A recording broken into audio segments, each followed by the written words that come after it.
মাত্র 12 দিন আর সেই ভয়ঙ্কর যুদ্ধকে ঘিরেই এখন ট্রাম্প বলছে the 12 day war. Iran Israel যুদ্ধ কি সত্যিই থেমে গেল নাকি শুরু হলো নতুন কোনো ষড়যন্ত্রের অধ্যায়? 2025 সালের 24 জুন রাত 12টা ট্রাম্প তার অফিসিয়াল ট্রুথ সোশ্যাল অ্যাকাউন্টে ঘোষণা দিলেন ইসরায়েল ও ইরান সম্পূর্ণ যুদ্ধবিরতিতে পৌঁছেছে।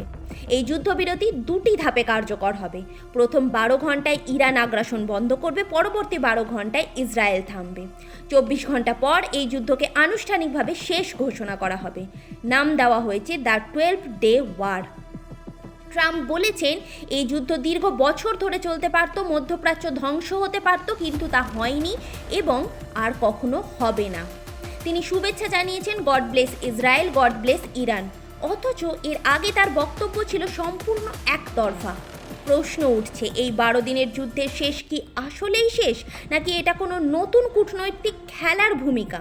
কে জিতলো আর কে হারলো তা কি আদেও জানা যাবে? এই যুদ্ধবিরতির আড়ালে কি আছে? কূটনৈতিক নাটক, পারমাণবিক চুক্তি, নাকি শুধুই এক মিডিয়া শো? আপনার কি মনে হয়, এই যুদ্ধ কি সত্যি শেষ না বড় কোনো সংঘাতের প্রস্তুতি? সাবস্ক্রাইব করুন সত্যের সাক্ষী, কারণ আমরা তুলে ধরি ঘটনার আড়ালের সত্য।